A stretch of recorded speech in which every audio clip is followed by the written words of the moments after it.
Welcome to another exciting episode of Musa and Show. Here is what we have today. Singakangeni kwivideo namuhla ngiyafisa sikhulume ngalesi hloko lesi sithi no one is above the law, we are all equal in the eyes of the law. Ngoba le islogan nje sihle eseshiwoyo, kodwa makuza kwi-reality abanye abantu bakhulu kunanomthetho. Abanye abantu ba-treatwa better makuze emthethweni kunabanye abantu. Futhi ke eSouth Africa esiphila kuyo umthetho usebenza kubantu abahluphekile kuphela. Abantu abanemali benza noma yini abayithandayo, nabantu aba-politically connected benza noma yini abayithandayo bavikeleke. Kwivideo kanamhla sokhuluma nje ngamaphoyisa. Ivideo nje izobe ikhuluma ngamaphoyisa. Sokhuluma ngodaba lika-Lieutenant General Nhlanhla Mkhwanazi. Njengoba kulindeleka ukuthi kube nabantu abaningi abazoya eMoses Mabhida since kune-final ye-Nedbank Cup phakathi kwe-Orlando Pirates kanye ne-Kaizer Chiefs. So kuzobe kune-Soweto Derby eMoses Mabhida. Ukhulumile-ke naye exwayisa abantu ukuthi njengoba kuzobe kusuka abantu zonke iy'ndawo, yiziphi izinto kufuneka baziqaphele futhi bazi ukuthi la bayakhona KwaZulu Natal uma kungase kwenzeke baphambane nomthetho, kungenzeka ithi idlala i-final bona be-behind bars. Sidlule lapho sikhulume nge-statement. Sizakhumbula ukuthi sijabulile sonke uma sibona uXolani Khumalo esizokuthola kuthiwa icala bekabekelwe nalwedrawile. Okwesibili usezobuyela kwishow isizokuthola. Kodwa kune-statement esiphumela emaphoyiseni esinqabela amaphoyisa ukuthi angabe samphelezela uXolani uma ngabe benza le raid abayenzayo yokulwa nama-drugs. Sizokubheka leso sihloko leso. Idaba lesithathu esizolibheka udaba lika-ama-security ka-Paul Mashatile. Njengoba ubona kwi-screen sakho, ama-security lawa avele nje ashaya abantu lapha. Angithi yazi ukuthi uma kune-traffic bona bashaya le blue light imoto ofuneka isuke endleleni. Lo muntu yena wayengenze lutho lu-wrong. Bamkhipha-ke bambeka eceleni bamkhahlela-ke. Sizokhuluma ngalo daba ngoba uthe laba abaphenyayo babathola abantu bengenacala. U-chairperson we-portfolio ye-committee of police eParliament uzwakalisa ukungenami kakhulu. Ngine-clip yakhe, kune-statement sakhe, ngizobona ukuthi ngifaka kuphi. To safeguard the spectators, to safeguard the players, and to safeguard the officials. Many people were expecting to drive into the province, to fly into the province for such a spectacle. And we are urging them to be at their best behavior as they enter this province, especially Tewi. We have a duty to deliver safe and secure major event as prescribed by the law, and we have successfully done so in the past. Working together with other stakeholders, we are confident that the Soweto Derby will find a perfect home in the province of KwaZulu-Natal. No one must run the risk of coming to the stadium without a ticket. And other dangerous weapons, such as firearms, are prohibited from being brought into the stadium. So therefore, a caution is given to those who call themselves VIPs, those who drive around with security guards, that in KwaZulu-Natal, they must obey the law, because they might hear about the result of that soccer match behind bars if they don't respect the law. So I want to thank you, ladies and gentlemen, for an opportunity, and I hope. Njengoba umuzwa ku-Provincial Commissioner wakwaZulu Natal esho ngempela ukuthi balindele abantu abaningi, kodwa bona into abazoyenza bazokwenza isiqiniseko sokuthi abadlali bayavikeleka, ama-supporters avikeleke. Usecela abantu ukuthi njengoba bezobe beza lapha afuna baqikelele ukuthi nabo abawuphula umthetho. Xwayisa-ke nalabantu laba abanokuthatha ama-chance bafuna ukuya estadium bengenalo ithikithi, ukuthi labo bazodibana nenkinga. Nalaba abagadwayo-ke ngey'bhamu ababizwa ngama-VIP, uyacela nabo ukuthi uma beza KwaZulu Natal bangalenzi iphutha lokuphula umthetho, ngoba kungenzeka bezwe ngama-results omdlalo sebeboshiwe bona. Ilokhu ku-Lieutenant General Nhlanhla Mkhwanazi akukhulumile njengoba kupreparela umdlalo lo ozobe ukhona ngeSaturday. Azilele kodabeni lesibili. Singakadluleli kodabeni lesibili, ngiyacela usubscribe ku-channel, ulike, ucomment, ushare. Ngiyafisa ukuzwa ukubona kwakho mayelana nalolu daba esixoxa ngoba lana nje sixoxa ngamaphoyisa kule video yamanje. Ungasupporta ngokujoin i-membership yale channel, iqala ku-R40 ngenyanga ukuya phezulu. Kuno-join la on your bottom right. Ungasidonatela futhi ngalokho nakho noma ngaba malini kwi-comment ephiniwe la ikhona i-account lapho. Singakasifundi nje statement lesi siphume emaphoyiseni, kodwa this is very concerning ukuthi kungathi kune-initiative elwa nama-drugs, initiative elwa nobugebengu obenzeka kumalokishi esiphila kuwo. Ngoba uma kubanjwa abantu bama-drugs kuphuma ngisho ibhamu, kuphuma iy'nto ey'ningi. Le nto ibulala abantu, ibulala intsha le nto yama-drugs. Uma ungase ubabuke nje abantu ababizwa ngamaphara, ronyaube, ubabuka kahle, uyabona ukuthi hayi le nto le iyababulala. Yebo kuba kulula ukuphuma, kodwa uma ngathiwa yikho i-supply, isimo sizomphoqa ukuthi akaphume. Ahlale ethi amaphoyisa acela ukuthi abambisane nomphakathi ukuze kuliwe nobugebengu. Kodwa uma kune-initiative enjengale ethathwe oXolani bokuthi cha asilwe nawo ama-drugs, sibakhiphe labantu. Uma kusuka amaphoyisa athi wona weza ukuzibandakanya futhi evimbela amaphoyisa ukuthi angabi ingxenye yalokho, kusho ukuthini lokho kithi njengomphakathi?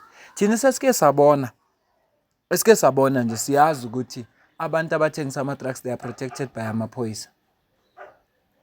Uma nje ngazi ukuthi wena ulwa nabo, you'll become the enemy yamaphoyisa. Wena uzobe uphazamisa amaphoyisa because amaphoyisa ayakoleka kulabantu abathengisa ama-drugs. Kunevideo ke yatrenda kulamaviki aphelile. Ivideo yakhona bekuyindoda ebonakala ingena emotweni yamaphoyisa iphume futhi. Oloshoyo ukuthi le ndoda ibizoshiya imali ngoba kusolakala kanjalo. Kodwa ngenxa yokuthi isimo esisaziyo asithukanga ngoba siyazi ukuthi siphila phansi kwesimo esinjalo. Lokhu sekuveza ngokusobala ukuthi amaphoyisa ayingxenye yobugebengu esikhala ngawe eSouth Africa. Yingakho kuphuma istatement. Mina ngiyazibuza ukuthi amaphoyisa kanjani angafuni ukuba ingxenye yento elwa nobugebengu. Okokuqala labantu abaveli bahlasele nje. Benza sure ukuthi investigation yabo i-right, ama-private investigator yabo abamsukeli umuntu. Angeke bathi umuntu othengisa ama-drugs engabathengisi. Because banama-private investigator. And into yakhona siyayibona sonke e-TV. And mabehamba namaphoyisa, ekugcineni kosuku labantu funa baboshwe yiwo amaphoyisa. Angithi amaphoyisa enzela ukuthi akwazi ukuthatha kahle imali kulabantu abakwazi ukuthi bangaboshwa. Asifunde ke statement lesabasikhiphile, kodwa ngiyadumala uma ngibona istatement esinje. Istatement lesi sibhalwe ngomhla ka-30 ku-April 2025. Sibhalelwe bonke station commander kanye nama-member we-SAPS. Ithi ke information note, Moja Love TV programs Vimba and Sizokuthola. Sifundeka kanje. Athi ke sekufikile kwi-attention yethu i-attention ka-Provincial Commissioner ukuthi i-crew le yalama programs abaliwe la ngenhlo kuyivimba nesizokuthola. Uma baqala baye ema-police station bese becela ukuthi baphelezelwe ngamaphoyisa uma beconduct ama-activities wabo for lama programs wabo we-TV. Bathi ke sifisa nikwazi lokho ukuthi noma ngabe isiphi isimo akukho ma-member SAPS azo-escorta noma yipi TV crew member ukuze bayokwenza ama-activity wabo. Uma ke kukhona i-crew enjalo ifike e-police station icela uku-escortwa, akufanelanga kube ne-member ye-SAPS ezophuma iphelezele leyo crew leyo. U-station commander kanye ne-district commander kufanele ba-contactwe immediately. Also uma nifeli ukwenza lokho, leyo member leyo izodilwa nayo in terms of i-disciplinary regulator ye-SAPS. Kwaseke kuyasayina ukuthi umuntu osayine lento station commander Mngomezulu okolonel waseBoksburg North. Akungimangazi, lokho engikufunda la akungimangazi ukuthi u-Provincial Commissioner usethatha isinqumo sokuthi bona bangeke basaphelezela laba ngoba vele ubugebengu lobenzeka ezandleni zamaphoyisa. Yazi ke kunzima kabi ukulanda umuntu under i-payroll yakhe. Angithi labantu laba bayakhokha, bakhokhela bona laba. Angisho ukuthi ukhokhela station command, kodwa badla namaphoyisa. Badla namaphoyisa. Kungenzeka ukuba kukhona abantu abathize abathintiwe kwathiwa hey ngathi siyaphazamiseka. Asazi ke. Kodwa ke mhlambi yona into esivotele le. Mhlambi yona ngiyazibuza ukuthi uminister wamaphoyisa ubaba uMchunu uthula uthini uma kunje, noma nawe uyasijabulela isimo esenzakalayo. Provincial Commissioner yena ngoba phela lento iphume office lakhe akaze uthini noma nawe uyakujabulela ukuthi kube nama-drugs. Kusholani kanti ukuthi ama-drugs awekho semthethweni uma ngabe amaphoyisa angeke aze abe ingxenye yokulwa nama-drugs? Kufuneka vele ama-drugs avunywe kuthiwa yinto esemthethweni. Abantu bazi ukuthi ukuthengisa ama-drugs nokubulala izwe kuvumelekile uma amaphoyisa ezothatha lesinqumo. Asidlule phambili odabeni lama-security kaPaul Mashatile. Ukuthi nje ngiyadumala ukubona istatement esinje.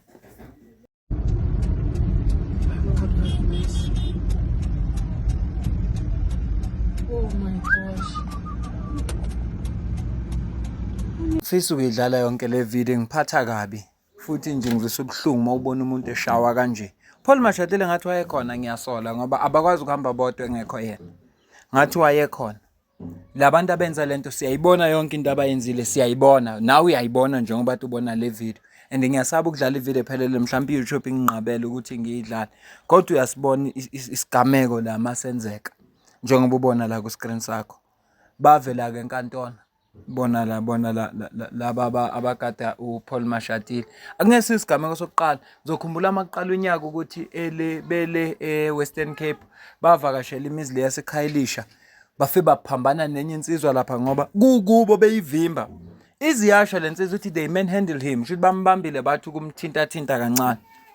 Wakhuluma nabo. Le nsizwa yayibaxosha ithi abaphume kubo. Kodwa ke kuyadumaza ukuthi namhlanje bakhululiwe batholwa njengabantu abangenacala. Asicaphuneke chairperson we-Portfolio Committee of Police in Parliament. Siza ukuthi naye adlulisa ukudumala kwakhe ngalesinqumo esithathiwe. Uza ukuthi yena uthini ngingamkhulumeli. Une-statement asibhalile lapho uqinisa amagama ngoba ekhombisa ukuthi uyadumala. Kodwa nala uzomuzwa uma ekhuluma. Ngishilo ekuqaleni ngathi le slogan nje lesesishiwo ukuthi no one is above the law. Because if you are politically connected or if unemali, you are above the law. You have said that this is shameful, this decision is shameful and immoral. What do you think exactly about this decision undermines the pursuit of justice? Thank you very much. I think it's a total miscarriage of justice, and you know, there's one yes or no type of question and answer that I would like to ask the South African Police Service management, and which I will ask them, and that is it okay for a member of the South African Police Service to assault an innocent civilian anywhere in the country, yes or no? And according to this disciplinary, the answer is yes, it is okay. Because it seems that when you're in the South African Police Service, especially attached to the unit protecting the president or the deputy president, you can act with impunity. So it's very embarrassing. As you correctly said, I said it's shameful. And we will now write to not only the minister, but also the management of the South African Police Service to understand how on earth this is possible. This is miscarriage of justice.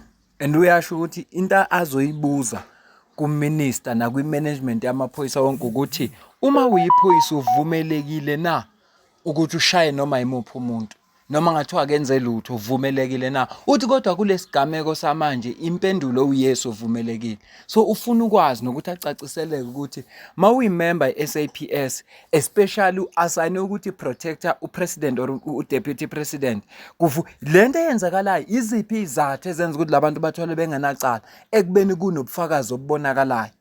Ilento ngoba uveza ukuthi udumele ngalesinqumo esithathiwe sokuthi labantu kuthiwa abanacala kodwa sibe sibabona bemkhahlela lo yamuntu bemkhiphe emotweni bemhudula phansi bemkhahlela asiqhubeke naye sizwe. Yes, certainly. It's a major failure. It's not the first time that something like this happens, and it really is extremely frustrating to see the way in which it also wasn't communicated to us as the Portfolio Committee or as Parliament. You know, we've been inquiring about this for quite some time. We've been asking so many questions regarding the specific issue, and we were ensured by the management of the South African Police Service that we would get the relevant feedback timeously. Now, this acquittal was already done on the 7th of April. So the fact that they only now need to start studying the decision of the acquittal is extremely worrying, because that tells me that on a national level, for human resource management, they are not monitoring the serious cases as closely as they are meant to. It also shows me that they don't have a case management system. And it also shows me that there's a lack of earnest when it comes to the removal of rogue police officers. And these officers are rogue. And I challenge them to take me on for saying that, because what they did is blatantly criminal. Yo, yazi mawuzwa lento njengoba esho nje uchairperson ukuthi lesinqumo sathatha ngomhla ka7 kuApril njengoba besikhipha manje nje isinqumo. Sekunenyanga yonke kwaziwa ukuthi labantu laba abanacala. Usho ukuthi bayaqhubeka njengoba besho ukuthi shuthi lapha abanayo isystem yokudiscipline ama members wabo. Ngoba lento eyenzakalayo ubugebengu asiqhubeke nayo. Do you then believe that there might have been political interference in or protection involved in how this case was handled, especially considering that the officers were attached to the Deputy President's detail? I would not be surprised if there is some kind of political interference. Now, the reason I say this is, one, because they're attached to Paul Mashatile's unit, and Paul Mashatile's close protection detail has been in quite a few controversial incidents. You'd remember that last year they were caught assaulting innocent members of the public in Khayelitsha when he trespassed on someone's property and went into someone's house without any permission. The second one was where they recently were filmed driving into oncoming traffic. The third was the so-called attempt on the life of the Deputy President, which in my opinion was a total sham. It was a political campaign. And it really is concerning then to see that a unit like this can then obviously do as they please. What the second part that is concerning to me is the person that signed off on the letter that was a response to Action Society's prior application regarding the disciplinary process against the 8 members. And that is Major General Wally Roeder. Now, he himself has been questioned regarding the non-reporting of the Pala Pala incident. You'd remember the scandal in Poland not too long ago when they were all stuck on an aeroplane because of several reasons. And now this again. So it does seem like Presidential Protection Services in the South African Police Service is a little bit of a police service on their own, almost like a political Gestapo or a political police service just for a few elite persons. Kubeke ngami ngabe ngiyayivala le video manje. Kodwa ngifisa ukuthi akhulume yonke lenkulumo ayisho uchairperson ngoba angeke ngikwazi ukwenza ivideo yesibili ngaphandle mangaba nesigameko esinjengalesi. Kodwa uyamuzwa ukuthi lokhu yena osayinile njengoba ethina kunemibuzo eminingi sekuvuka imibuzo eminingi ngoba wafail ukureporta ngendaba yephalaphala. Namanje futhi kunecala lasePoland nakho namanje futhi kwenzeka lesigameko ekubeni iziningi izinto ezilozenzakala. So lento nje iyakhombisa ukuthi labantu laba this is political, kune political influence. Njengokuthi manje sekuyacaca ukuthi laba mphoyisa lawa asebenza no president noma no deputy president bayiservice bona ngokwabo, baziphethe benza noma yini, abahambi ngomthetho ophethe amaphoyisa wonke. Yingakho nje eveze ukudumala kwakhe. Asiqhubeke naye. So they would need to come and answer. Look, we will soon be in a process of reviewing the South African Police Service Act. So there's a process in there where we need to ask very critical questions of disciplinary processes, the involvement of unions. And don't get me wrong, unions play a critical role in some of these types of matters. But it seems in this specific case and several others as though they are acting as defense lawyers instead of fair labor representatives. So we need to consider that. And then we also need to consider the status quo as it is currently, where we see serious offenders sometimes being found guilty in a court of law, still being allowed to serve in the South African Police Service. If we're serious about cleaning up, we need to do that. So those are the types of things we will review. And then obviously, on a more short-term basis, we will be questioning the decision itself. We will be questioning the process and the way it was run, and also try to get to the bottom of who influenced it in a certain way, because I cannot believe that this was done without influence. If it was done without influence, it means that the very people running the process are completely incompetent. So it's one of the two. Yeah. This is certainly not a process that was run by competent individuals or people that are serious about cleaning up the South African police service. Ayilokho bengithi angikwethulele khona siyibambe le video la.